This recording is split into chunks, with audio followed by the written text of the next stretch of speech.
Napakaastig pala talaga ng dating. Ito pong kanilang pinakabagong Kawasaki Brusky 125. Astig din pala talaga.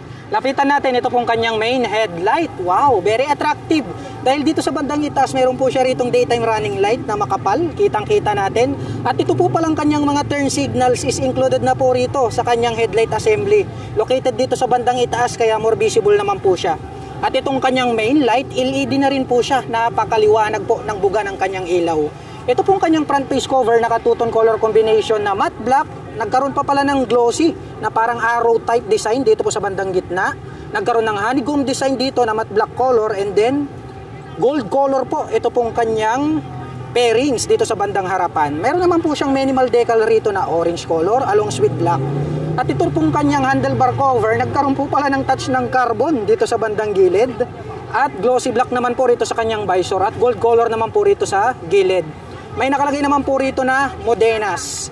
So para sa hindi pa po nakakaalam, Modenas po talaga siya in collaboration of Kawasaki dito sa Pilipinas.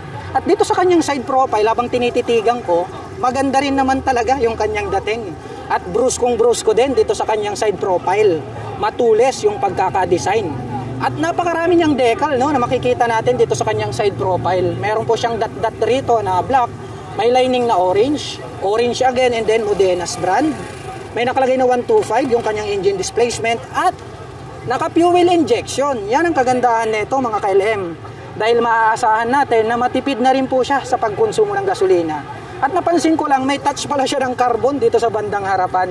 Well, napakaganda po niyan. At ito pong kanyang front fender, gold color din po yung pagkaka-finish. Mayroon ulit decal rito na black and then orange.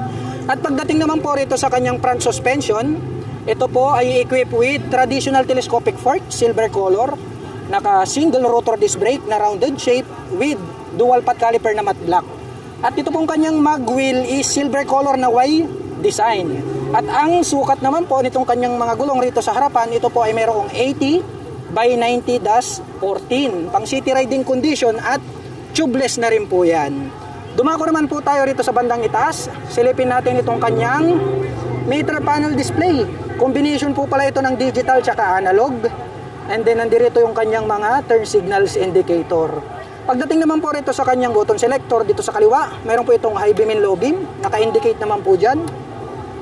May horn naman po, pakinggan natin.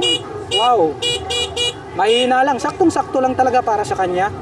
And then ang kanyang turn signal selector, well, naka-hazard tayo ngayon. Sa kabila naman po, ayan, may hazard po siya, on and off. And then ang kanyang electric starter. Ang lakas ng kanyang vibration, napapansin ko lang, no? Ah, hindi, dahil nga po naka-center stand po pala ito. At ito pong kanyang cover dito po sa bandang harapan, gold color, and then nagkaroon po siya ng touch ng carbon. At may nakalagay naman po rito na Modenas na logo. Chrome color naman po yung kulay in glossy black background. At pagdating naman po sa kanyang ignition, ito po ay equipped with mechanical key. May shutter lock key na rin for safety purposes. Nandito na po pala itong kanyang seat opener. Buksan natin. Wow! Maluwag din mga ka-LM. Ito pong kanyang storage capacity. Anyway mga ka-LM, ito po pala ay mayroong 14 liters na capacity. Marami na rin po tayong mailalagay dyan. At included na rin po pala rito yung kanyang fuel tank. At ito naman po ay mayroong 5.1 liters na fuel tank capacity. Close na po natin.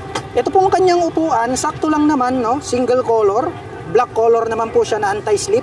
Malambot din po itong kanyang upuan pero simpleng-simple lang siya. Dito naman po sa harapan, meron po itong two front pocket. Itong una is mababaw. Pwedeng mahulog ang barya dito. Dito naman po sa kabila, malalim. So pwede po tayo ritong maglagay ng mobile phones. At napansin ko lang, mayroon po pala itong integrated na USB charging port dito sa bandang itaas. Tingnan natin, mayroon na po siyang USB Type A.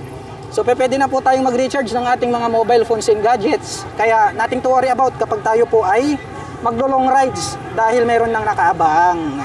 Mayroon din po siyang integrated na utility hook dito sa gitna, black color. Two-tone color combination na gold and then matte black. Malawak din po pala. Ito pong kanyang footboard. Subukan po nating sakyan para maipakita sa inyo. Anti-slip naman po siya kaya di dudulas. Sakto lang. Ma-occupied niya naman itong ating paa mga ka-LM. Baba muna tayo. Mayroon naman po itong side stand. glossy black color at may center stand din po ito. At ito naman po kanyang pillion step sa ating back rider is metal, tas nagkaroon po siya ng rubber cover on top. At ito pong kanyang engine, parang metallic na gray yung color. May nakalagay rito na Modenas brand. At ang kagandahan niyan, mayroon na po siyang integrated na kick starter. Kaya pwede po natin siyang sipain kung halimbawa man na yung ating battery is palitin na, pwede pa rin po natin siyang gamitin through kick starter. Nagkaroon pala ng touch ng carbon dito po sa kanyang airbox cover. Anyway mga ka-LM, speaking of engine, ito po palang ating Kawasaki Brusky ay meron po itong 125 cubic centimeter engine displacement. Naka single cylinder, single overhead cam, 4-stroke with 2 valve. At ito naman po ay nakakapag-provide ng maximum power na 9.52 HP at 7,500 RPM. Habang nakakapagbigay naman po ito ng maximum torque na 10.1 Nm at 6,000 RPM. Malakas-lakas na rin para sa isang 125. At mapunta naman po tayo rito sa kanyang side profile. Itong kanyang side profile mga ka-LM, actually yung kulay nito is glossy black. Kaso marami talaga siyang decals dito, no? May dot na black, may orange, may gold, and then may nakalagay po rito na Brusky in white color.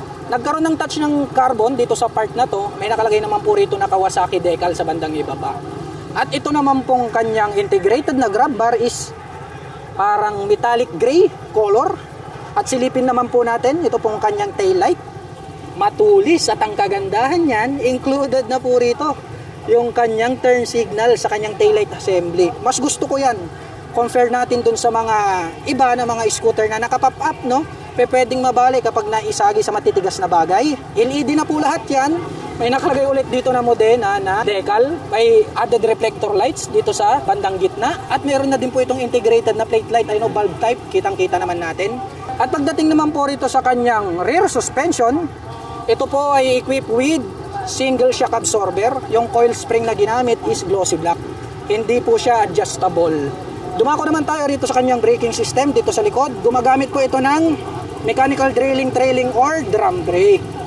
Dito naman po sa kabila, silipin natin itong kanyang stock na exhaust pipe.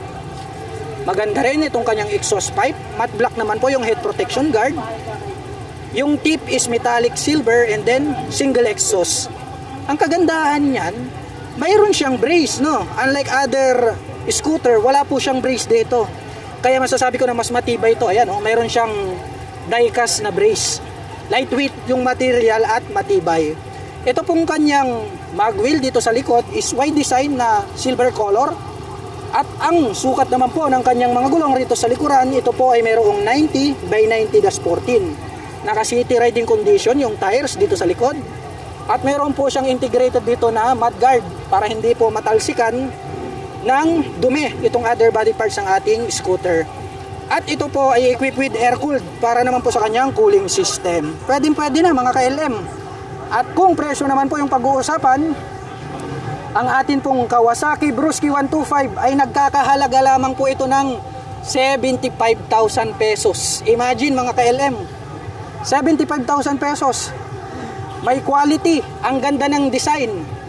Kaya talagang worth it yung babayaran mo dito. Dahil bukod sa matibay na, maganda pa yung kanyang design. Kaya para po dun sa mga naghahanap nito pong Kawasaki Brusky Modenas 125 FI ay available na po ito sa lahat po ng Kawasaki branch nationwide. Kaya kung kursunada nyo to mga KLM, puntahan nyo na. Hanggang dito na lang mga KLM, kita-kits po ulit tayo sa mga susunod na video updates.